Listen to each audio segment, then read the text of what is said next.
ये तो आपके एक वोट की ताकत है, जितने करके। नमस्कार, मेरा नाम है माधव और आप देखना शुरू कर चुके हैं किसान तक। मैं इन दो शख्स के बीच में बैठा हुआ हूं। ये राजस्थान की राजनीति में पिछले कुछ समय से काफ़ी चर्चित हैं। वजह है पूर्वी राजस्थान नहर परियोजना और ये पवन बजाक हैं। मेरे साथ राजेश्वरी मीणा हैं जो ईआरसीपी संयुक्त मोर्चा की प्रदेश महासचिव हैं और राजेश्वरी मीणा महिला मोर्चा की अध्यक्ष हैं, प्रदेश अध्यक्ष हैं। इनसे बात आज मैं क्यों कर रहा हूं, इसकी वजह है कि प्रधानमंत्री नरेंद्र मोदी की जयपुर में सभा हुई।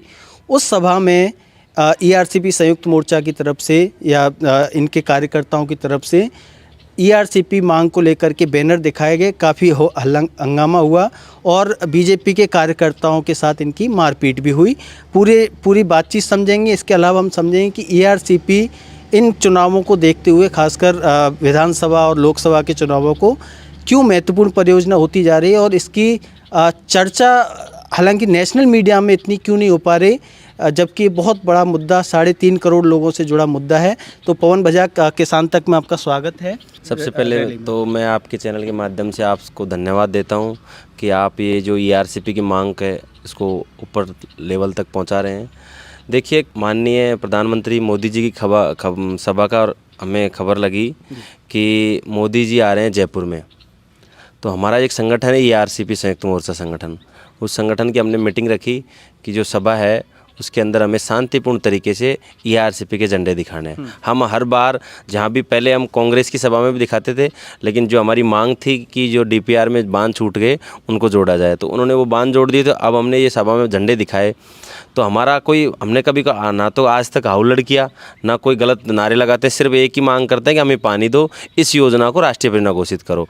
तो हमने जैसे ही मोदी जी स्टेज पे आए और वो मंच के बोलने के लिए माइक पे जा रहे थे, तो जाते ही उन्होंने माइक पे बोलना चालू किया। तो हमने शांतिपूर्ण तरीके से जेबों में झंडे रखे थे, झंडे निकाल कर कुर्सी पे खड़े होकर ईआरसीपी को राष्ट्रीय परियोजना घोषित करे, ऐसे हम नारे लगा रहे थे। तो उस दरमियान जो लोग हमारे चारों तरफ थे, उन लोगों ने पहले तो देखा कि ये कितने लोग हैं।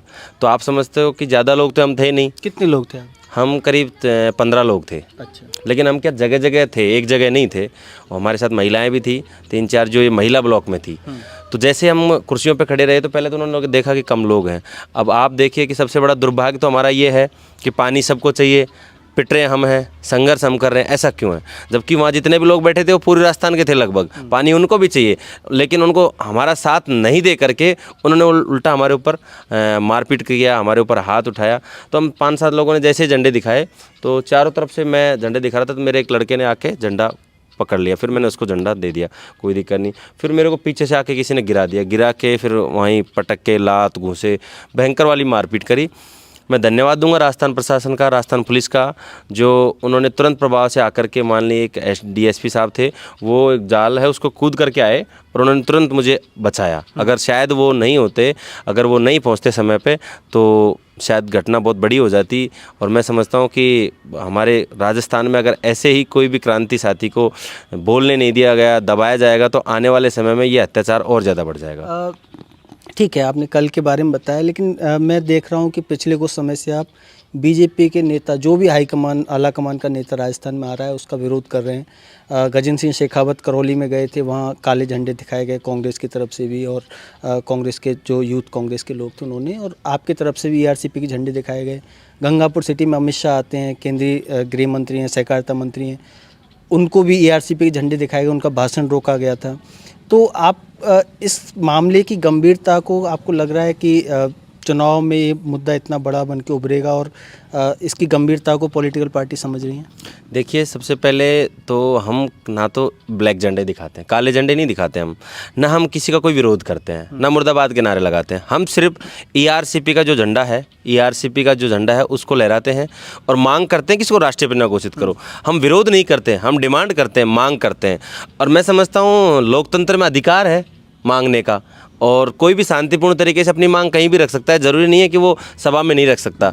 लेकिन जो भाजपा के कल गुंडे थे, उनको गुंडा ही कहूँगा मैं तो, जो उन्होंने इतनी भयंकर मारपीट करी, आपके सामने चोट के निशान भी हैं।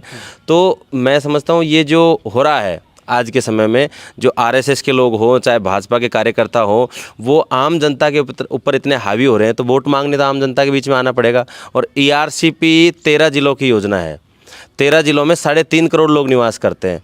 अब 3.5 करोड़ लोगों के जीवनदायी योजना के खिलाफ आप हो और फिर ऊपर से उन लोगों, जो लोग मांग कर रहे हैं, उन लोगों के ऊपर आप अत्याचार कर रहे हो, आप वोट मांगने कैसे आओगे? आपके नेता वोट मांगने कैसे आएंगे?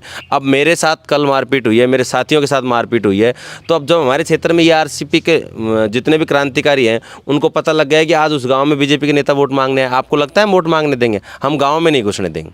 आने वाला समय ये आ जाएगा कि वोट लगा देंगे कि भाजपा का नेता नो एंट्री। ठीक है, मैं आपसे थोड़ी देर बाद और बात करूंगा। राजेश्वरी से बात करता हूं। कल आप थी वहाँ, क्या महिलाओं के साथ भी कुछ हुआ, मारपीट या इस तरह? देखिए, बिल्कुल हम ईआरसीपी संयुक्त मोर्चा के बैनर तले हम 15-20 साथी मोदी जी की सभा में पहुँचते हैं। हमें सूचना मिलती है कि ऐसे सभा है, तो हम महिलाएं संख्या में कम थी। हालांकि महिलाओं के साथ इस तरह का व्यवहार नहीं हुआ, लेकिन हाँ, हमारे द्वारा भी झंडे लहराए गए। तो वहाँ पर जो लेडीज़ पुलिस थी और बीजेपी कार्यकर्ताएं थी, उन्होंने तुरंत हमारे झंडे खींच के हमसे छीन लिए गए। हालांकि हमें काफ़ी फोर्स करके पकड़ के हमें बाहर सभा से कर दिया गया बीजेपी महिला कार्यकर्ताओं के द्वारा, महिला पुलिस कर्मियों के द्वारा।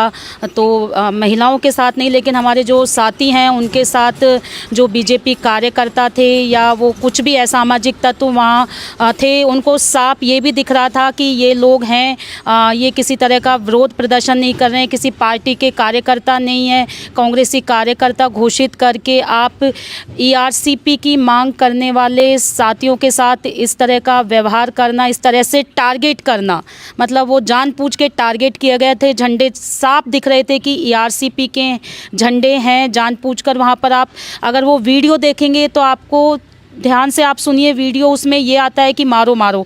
मैं धन्यवाद देती हूँ पुलिस प्रशासन का, अगर वो टाइम पे नहीं पहुँचता है तो हमारे साथियों के साथ कल बहुत बड़ी घटना हो सकती थी। तो मैं तो यही कहना चाहती हूँ, आपके न्यूज़ चैनल के माध्यम से संदेश देना चाहती हूँ, जिन लोगों के द्वारा मारपीट की गई, आप पार्टी हित से परे हटकर सोचिए कि ये लड़ाई जो हम लड़ रहे हैं, हम आपके हिस्से की भी लड़ रहे हैं। और आप ऐसे आप हमारा संघर्ष देख सकते हैं, हमारे संयुक्त मोर्चा की पूरी कार्यप्रणाली देख सकते हैं। पिछले 2-3 साल से हम संघर्ष कर रहे हैं और हम बीजेपी से अब मांग कर रहे हैं, क्योंकि राज्य सरकार ने हमारी, देखो दोनों सरकारों से मांग थी, हमारी राज्य सरकार से मांग थी कि आप हमारे बांध जोड़ो, क्योंकि इसमें 26 बांध जुड़े थे और काफ़ी बांध छोड़ दिए गए थे। तो हमारी राज्य सरकार से मांग थी कि साहब, अगर ये प्रोजेक्ट आता है, पूर्वी राजस्थान में आता है, अगर और बांध नहीं जुड़ते हैं महत्वपूर्ण, तो ये प्रोजेक्ट आता भी है तो किसानों के लिए किसी भी काम का नहीं है। तो माननीय श्रीमान अशोक गहलोत जी ने 15 अगस्त को घोषणा करके हमें 53 बांधों की सौगात दी, तो हमें बहुत बड़ी उपलब्धि मिली। हालांकि हमारे कुछ बांध छूट गए हैं, जिनकी मांग हमें लगातार जारी है, हम रखेंगे। तो राज्य सरकार के द्वारा हमारी एक मांग ली गई। केंद्र सरकार से हमारी शुरू से ही मांग है कि इसे राष्ट्रीय परियोजना घोषित करें। तो ये लड़ाई हम दोनों सरकारों से लड़ रहे हैं, हमारा संगठन, हमारे कार्यकर्ता, हम दोनों उससे लड़ रहे हैं। तो आप हमें किसी एक पार्टी का कहकर इस मुद्दे को दबा नहीं सकते। मैं महिलाओं के बारे में आपसे बात करूं, लेकिन पहले पवन जी से बात करता हूं। पवन जी, जिस तरह की ये योजना है ईआरसीपी, मैं तो 13 नहीं कहता, 20 ज़िले कहता हूं, क्योंकि नए ज़िले बन गए हैं।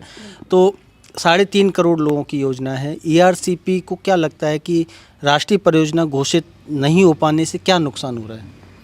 देखिए, ईआरसीपी ये किसी की कोई व्यक्तिगत लड़ाई नहीं है, ये किसानों के हित की योजना है। अगर ईआरसीपी राष्ट्रीय परियोजना घोषित नहीं होती है तो राजस्थान सरकार इस योजना को धरातल पर लाने में कम से कम 25 साल लग जाएंगे स्टेट गवर्नमेंट को। और अगर केंद्र सरकार इस योजना को राष्ट्रीय परियोजना घोषित करती है तो मात्र 2 या 3 साल में किसानों के खेतों में और घरों में पानी पहुंच जाएगा चंबल का। ये मेन मोटिव है कि अगर ये राष्ट्रीय परियोजना घोषित नहीं होती है तो ये जो योजना है इसका फ़ायदा मिल ही नहीं पाएगा। आप समझिए, दौसा ज़िले के अंदर ये स्थिति है कि पीने के लिए पानी नहीं है, 25 साल तक कैसे जिएंगे? तो राष्ट्रीय परियोजना घोषित होना इसलिए ज़रूरी है कि अगर राष्ट्रीय परियोजना घोषित होती है तो 2 या 3 साल के भीतर काम कंप्लीट हो जाएगा और पानी पहुंच जाएगा। अब बात आती है कि कभी तो बीजेपी की जो जल संसाधन मंत्री है गजेंद्र सिंह जी, वो ये कहते हैं कि एनओसी चाहिए, फिर उन्हीं की पार्टी की राष्ट्रीय उपाध्यक्ष माननीय वसुंधरा जी सवाई माधोपुर में कहती है कि एनओसी की ज़रूरत नहीं है। तो अब आप देखिए उन लोगों की बातों में एक बात नहीं है, तो हम कैसे विश्वास करें किसकी। चलो मान लिया हमने कि एनओसी की ज़रूरत है, तो हम एनओसी की ज़रूरत के लिए शिवराज जी के पास जाते, एमपी गवर्नमेंट के पास जाते। उससे पहले वसुंधरा जी कहती हैं कि एनओसी की ज़रूरत नहीं है, तो किसकी बात माने। पहले मैं गजेंद्र सिंह जी से मिला, खुद मेरे डेलीगेशन के साथ में संयुक्त मोर्चा के पदाधिकारियों के साथ में मैं मिला, तो गजेंद्र सिंह जी ने मेरे से कहा कि आप आपके बांध जुड़वा लो, मैं इसको राष्ट्रीय पन्ना घोषित कर दूंगा। अब बांध जुड़वा लिया तो बोलते हैं एनओसी लेके आओ। अब एनओसी की बात 2-4 दिन से हो रही है कि वास्तव में झूठी बात है, एनओसी की कोई जरूरत नहीं है। 2005 में जल समझौता हुआ था राजस्थान और एमपी गवर्नमेंट के बीच। उस समझौते में ये हुआ था कि हम अभी फिलहाल एक उनकी योजना है, उसमें 3 बड़े डैम बना रहे हैं। उन्होंने गैराज बना भी लिए, और उस टाइम हमारे यहाँ एक बांध की चर्चा चलती थी ईसरदा, उसका भी काम चालू नहीं हुआ था, उसका भी अब हुआ है 17 में।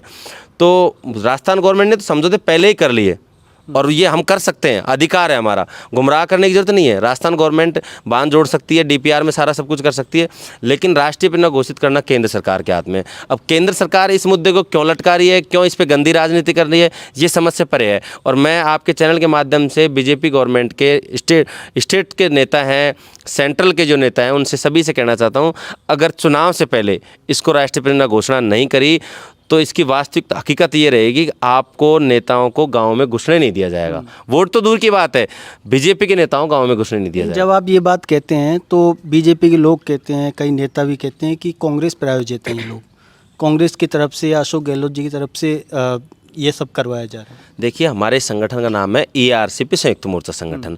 इस संगठन का मुख्य उद्देश्य किसानों के हित में काम करना। ERCP नहीं, बहुत सारे मुद्दे हैं, किसानों का कोई भी मुद्दा हो। किसान आंदोलन हुआ, वहाँ हम लगातार संघर्ष किया, 6 महीने तक हम लोग वहाँ रहे। उसके बाद कई बार लोकल क्षेत्रों में बड़े बड़े मुद्दे हुए किसानों को लेकर के। दिल्ली मुंबई एक्सप्रेसवे के जो ज़मीन का भूमि अधिग्रहण अधिनियम में कुछ मुआवजे की कमियाँ थी, खामियाँ थी, उनके लिए हमने प्रोटेस्ट किया। ऐसा नहीं है कि हम ERCP से पहले भी किसान आंदोलन बहुत किया हमने, लेकिन अब ERCP में जब हमने काम किया तो सबसे पहले हमने राजस्थान गवर्नमेंट को घेरा। जब राहुल गांधी जी की भारत जोड़ो यात्रा आई थी, तो उस टाइम हमारे मोर्चे के पदाधिकारियों ने जगह जगह उनको झंडे दिखाए थे। सबसे पहले लाल सोट में बगड़ी में उनकी किसान महासभा थी, उसमें हमारे मैडम राजेश्वरी जी ने उनको ERCP का झंडा दिखाया और उनसे सभा में मीटिंग करी, मुलाकात करी, और उनसे कहा कि सर हमारे बांध जोड़ो, नहीं तो आपका विरोध होगा। फिर उसके बाद में सिकंदरा चौराहे पे हमने उनके ERCP के झंडे लहराए, उनसे कहा कि साहब बांध जोड़ो। फिर उसके बाद में हमारे प्रदेश अध्यक्ष जवान सिंह मोचा जी अलवर में मिले, भंवर जितेंद्र जी के नेतृत्व में। तो ये कहीं ना कहीं ये झूठी बातें हैं, ऐसा नहीं है। आप पहले के जितने भी हमारे प्रोटेस्ट उठा के देख लो, पहले राजस्थान गवर्नमेंट से हर ब्लॉक स्तर पे, हर उपखंड कार्यालय में हमने ज्ञापन दिया मुख्यमंत्री के नाम, हर उपखंड कार्यालय में हमने ज्ञापन दिया मुख्यमंत्री के नाम। शुरुआत हमने राजस्थान गवर्नमेंट से करी, और सबसे ज़्यादा अगर हमने किसी को घेरा है तो राजस्थान गवर्नमेंट को घेरा है। राजेश्वरी, मेरा सवाल ये है कि आप महिला प्रदेश अध्यक्ष हैं महिला मोर्चा की। मैंने देखा कि गंगापुर में जब अमित शाह की सभा हुई थी तो वहाँ काफ़ी संख्या में महिलाएं थीं जिन्होंने बैनर दिखाए थे। तो आप महिलाओं को किस तरह से कन्विंस करती हैं, क्योंकि खेती का काम महिलाएं ज़्यादा करती हैं मैं समझता हूँ, लेकिन महिलाओं को किस तरह से कन्विंस करती हैं इस तरह के काम करने के लिए, क्योंकि थोड़ा पॉलिटिकल काम तो है। देखिए, मैं आपसे बिल्कुल ये बात कहना चाहूँगी, महिला हूँ तो मुझे लगता है कि महिला को ही पानी की समस्या घर में सबसे पहले फेस करनी पड़ती है। तो मैं देखो किसी और गांव का या घर का उदाहरण नहीं दूंगी। मैं मेरे गांव में दौसा की निवासी हूँ, लालसोट तहसील की खुर्रा गांव की। तो मैं अपने गांव का उदाहरण दूंगी, जिस गांव में मैं रहती हूँ पानी की बहुत बड़ी समस्या है, पीने की पानी की समस्या है। खेती के पानी के लिए तो हम सोच भी नहीं सकते हैं। हमारे गांव में महिलाएं मात्र एक कुआं है जिससे पानी भरती हैं। आज भी आप सोचिए कि टेक्नोलॉजी के मामले में या हम कौन सी सदी में हैं, बड़ी बड़ी बातें सरकारों के द्वारा की जाती है। आइए आप मेरे गांव में देखिए, आज भी महिलाएं मटके से पानी भर के एकमात्र कुएं से भरती हैं और 2-3 किलोमीटर के दायरे में अपने घर में जाती हैं। तो ये पानी की समस्याएं हैं और हम पानी की समस्याएं से महिलाएं जूझ रहे हैं। और दिक्कत आप बता। बिल्कुल मैं उनको समझाती हूँ तो बिल्कुल वो समझती हैं। उनको मतलब उन्होंने घर में वो रोज़ सुबह जैसे ही वो उठती हैं तो उनको सबसे पहले पानी की समस्या, पानी की व्यवस्था करने की समस्या होती है। और मैं बिल्कुल आपसे कहती हूँ कि जब भी हम किसी जैसे कोई भी किसी भी पार्टी की सभा होती हैं तो महिलाएं मेरे साथ बढ़ चढ़ के जाती हैं और अपने अधिकार की मांग करती हैं। जिसका उदाहरण आप अगर हमारे जैसे माननीय मोदी जी धनावड़ में आते हैं, इनकी सभा होती है तो वहाँ पर हम महिलाएं जाती हैं और हमें वहाँ पर निष्कासित किया जाता है। यही हमारा देखो झंडे दिखाने का मतलब, हम विरोध नहीं कर रहे हैं, हम पानी की मांग कर रहे हैं, हम उनका ध्यान आकर्षित करते हैं कि आप पूर्वी राजस्थान में आ रहे हो, पूर्वी राजस्थान का प्रोजेक्ट है तो आप इस पर भी शब्द बोलिए, हमें सौगात दीजिए पूर्वी राजस्थान की जनता को। तो ये थे पवन बजाक और राजेश्वरी मीणा, ईआरसीपी संयुक्त मोर्चा से जुड़े हुए हैं और पूरे ईआरसीपी मुद्दे को लेकर के, खासकर कल जो हुआ प्रधानमंत्री मोदी की सभा में, उसके पहले अमित शाह और गजेंद्र सिंह शेखावत के साथ, उसके बारे में बात की। आप देख रहे थे किसान तक। नमस्कार। अगर ये वीडियो आपको पसंद आया है तो इसे लाइक ज़रूर करें। अगर चैनल अभी तक सब्सक्राइब नहीं किया है तो कर लें और नोटिफिकेशन पाने के लिए बेल आइकन भी दबा दें।